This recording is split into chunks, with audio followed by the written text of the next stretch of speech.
Pergunta: qual será o destino dos animais após a morte? Por acaso os animais poderão entrar no reino dos céus? Bom, vamos combinar entre nós.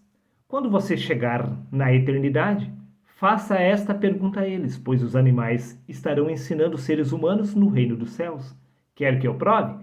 É claro que eu vou provar. Para isso, basta recorrer à leitura do livro de Jó, no capítulo 12, no versículo 7, onde está escrito: Mas pergunta aos animais, e eles te ensinarão na eternidade. Sim, na eternidade os animais estarão ensinando, falando, instruindo os seres humanos, da mesma forma que a serpente estava conversando com Eva no princípio da criação. Eva não ficou surpresa quando a serpente veio falar com ela, porque era comum os seres humanos falarem com os animais, porém com a queda perdeu-se esta capacidade, porém no reino dos céus tudo será restaurado novamente. Veja bem, se você acha que eu estou blasfemando, pelo menos dê credibilidade aos profetas, aos apóstolos, pois eles falaram, inspirados por Deus. Agora veja, o que o apóstolo João falou, inspirado por Deus. Segundo a leitura do livro de Apocalipse, capítulo 6, versículo 5, disse ele: E havendo aberto o terceiro selo, ouvi o terceiro animal, dizendo: Vem e vê. Disse o apóstolo João que não só os animais estarão no reino dos céus, como eles estarão ensinando os seres humanos, conforme, repito, no livro de Jó, capítulo 12, versículo 7, diz: Mas pergunta aos animais e eles te ensinarão. Disse o apóstolo João, sim, que os animais não só estão no reino dos céus, como estarão ensinando os seres humanos. Disse ele: Vem e vê. Também no livro de Apocalipse, capítulo 4, versículo 9, está escrito: E quando os animais davam glória e honra e ações de graças aos que estavam assentados sobre o trono. Veja bem, os animais não só estarão no reino dos céus, como eles estarão dando honra e glória ao Deus Altíssimo. Aí você vai afirmar: mas Darley, estes quatro animais é apenas uma metáfora, uma simbologia. E daí, meu amigo? Por acaso, os seres humanos também não são apenas uma representação daquilo que está nos céus, uma vez que está escrito no livro de Romanos, capítulo 9, versículo 8, isto é, não são os filhos da carne que são filhos de Deus. Também os seres humanos não são filhos de Deus e estarão na eternidade, assim como os animais. Tudo é linguagem figurada. Tudo, repito, é linguagem figurada. Pois disse Jesus a Nicodemos: Tu sendo mestre em Israel, não compreende estes assuntos, em se tratando de assuntos terrenos. Como me crereis se eu vos falar dos assuntos celestiais? É óbvio que tudo é uma metáfora, meu amigo. Metáfora por metáfora, os seres humanos também não são filhos de Deus. Então, veja, no livro de Isaías, capítulo 65, versículos 25, está escrito: O lobo e o cordeiro pastarão juntos. Aonde? Na eternidade, no reino dos céus. E o leão comerá palha com o boi. Não se fará mal nem dano algum em todo o meu santo monte, diz o Senhor. Aonde não existe morte nem dor, é no reino dos céus, conforme consta no livro de Apocalipse, capítulo 21, versículo 4.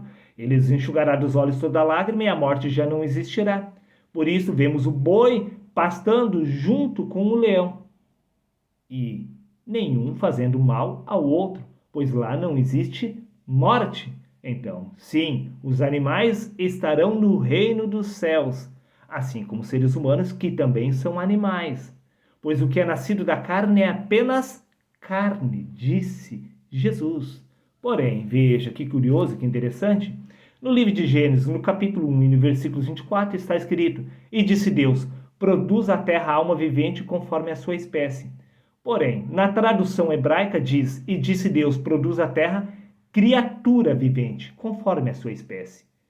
Se a descrição da versão hebraica é a correta, então entremos em um dilema, pois se diz que a criatura produz a terra criatura vivente, e no livro de Romanos, capítulo 8, versículo 19 ao 23, disse o apóstolo Paulo: Porque a ardente expectação da criatura. Se a descrição lá do princípio do livro de Gênesis, no versículo 24, diz: E disse Deus: Produz a terra criatura vivente conforme a sua espécie, E Paulo está dizendo, porque a ardente expectação da criatura, dos animais, espera a manifestação dos filhos de Deus, porque a criação, toda a criação de Deus, todos os animais, ficou sujeita à vaidade não por sua própria vontade, mas por causa daquele que a sujeitou, na esperança de que também a mesma criatura, seja ela alma vivente ou apenas animais conforme a sua espécie, na esperança de que também a mesma criatura será libertada da servidão da corrupção para a liberdade da glória dos filhos de Deus. Ou seja, todos os animais serão manifestados na eternidade sendo filhos de Deus. Até porque Paulo conclui, porque sabemos que toda a criação geme e está com dores de parto até agora. E não só ela, mas nós mesmos que temos as premissas do Espírito gememos. Não só os seres humanos, mas também os animais. Todos eles estão aguardando o despertar da consciência espiritual na eternidade. Pois aqui na Terra, nós se tornamos criaturas de Deus. Porém, se há corpo natural, também há corpo espiritual. O que está aqui na Terra é apenas a imagem daquilo que está nos céus. Repito mais uma vez, livro de 1 Coríntios capítulo 15, versículo 47. Se há corpo natural, há também corpo espiritual. Isso se aplica a toda a criatura, a toda a criação de Deus. Repito mais uma vez, livro de Romanos capítulo 8, versículo 19 a 23. Não há como negar o que foi revelado nas Escrituras. Porque é a ardente expectação da criatura.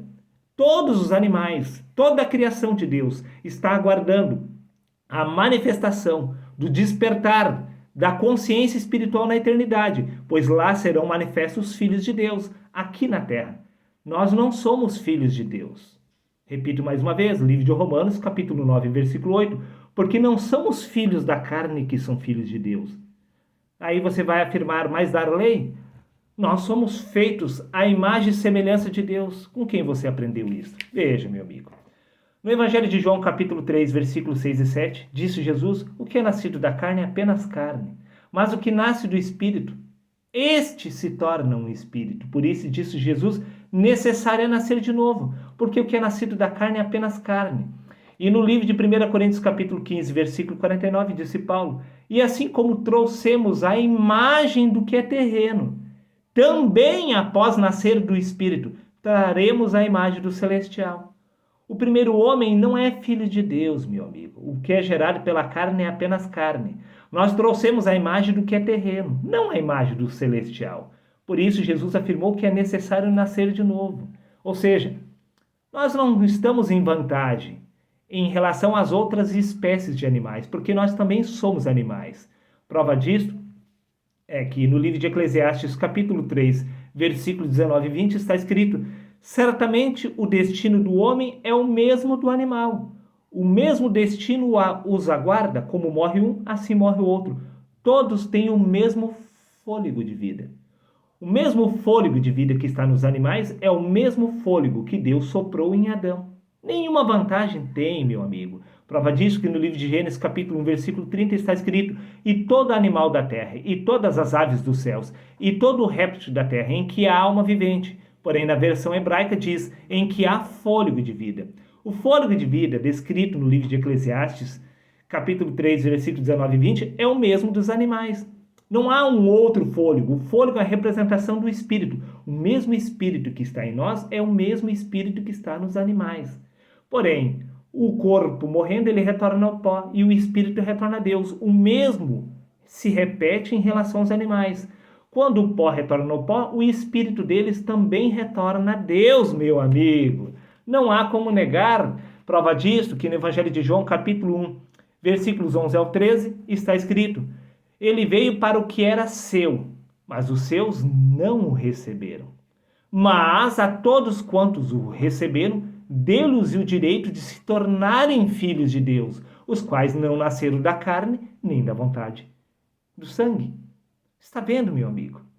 Talvez você não tenha compreendido, mas a todos quantos receberam, deu-lhes o direito de se tornarem filhos de Deus.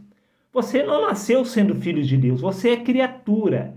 Você é apenas uma criatura. Você irá se tornar filho de Deus ao nascer de novo, os quais não nasceram do sangue nem da vontade da carne. Até porque No livro de Romanos, capítulo 8, versículo 14, Paulo acrescenta: porque todos que são guiados pelo Espírito de Deus, estes são filhos de Deus. Para você poder ser guiado pelo Espírito de Deus, primeiro você precisa nascer do Espírito de Deus. Pois está escrito no livro de 1 Coríntios, capítulo 6, versículo 17, entretanto, aquele que se une ao Senhor é um só Espírito com Ele. Quando você se une a Deus, você se torna um só Espírito com Ele. Este Espírito irá te guiar a toda a verdade. Nenhuma vantagem tem o homem sobre os animais aqui na terra. Porém, na eternidade também não, pois na eternidade todos iremos nos tornar filhos de Deus, pois se há corpo natural, também há corpo espiritual.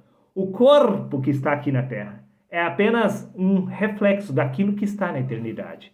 Até porque no Evangelho de João, capítulo 3, versículo 16, está escrito: porque Deus amou tanto o mundo que deu o seu único filho. Deus só possui um filho. Estamos falando do Espírito de Deus, que é Cristo.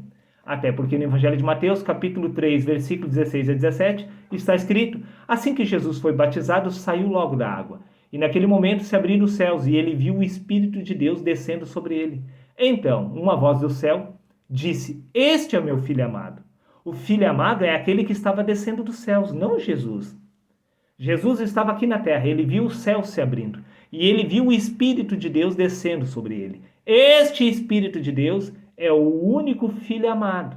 Um único filho. Até porque no Evangelho de João, capítulo 6, versículo 42, está escrito e comentavam: não é este Jesus o filho de José, cujo pai e mãe nós o conhecemos?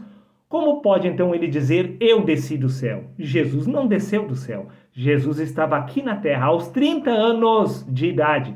Quando ele saiu das águas lá no batismo, ele olhou para os céus e viu o Espírito de Deus, que é o Filho amado, descendo sobre ele. Quem desceu dos céus foi o Filho amado, que é o Espírito de Deus, que Jesus recebeu aqui na terra. Por isso que no Evangelho de João, capítulo 16, versículos 28, está escrito: saí do Pai e vim ao mundo, outra vez deixo o mundo e volto para o Pai. Não faria o menor sentido se estivéssemos falando do homem Jesus, pois o homem Jesus esteve aqui na terra uma única vez. O homem Jesus nasceu do ventre de Maria, mas o Espírito de Deus, ele já estava sobre a vida dos profetas, conforme consta no livro de 1 Pedro, capítulo 1, versículos 11 ao 13. O Espírito de Cristo que estava neles, o Espírito Santo enviado dos céus, o mesmo Espírito que Jesus recebeu no batismo, os profetas já haviam recebido no antigo pacto, meu amigo. Ou seja, este Filho amado se trata do Espírito de Deus, não do homem Jesus, pois diz: saí do Pai e vim ao mundo. Quem saiu do Pai foi o Espírito de Deus, não o homem Jesus que nasceu aqui na terra. Nós não somos filhos de Deus, pois o que é nascido da carne é apenas carne. E disse o apóstolo Paulo no livro de Romanos, capítulo 9, versículo 8, isto é, não são os filhos da carne que são filhos de Deus. Os verdadeiros filhos de Deus nunca saíram da eternidade. Pois se há corpo natural, há também corpo espiritual. O corpo espiritual nunca saiu da eternidade.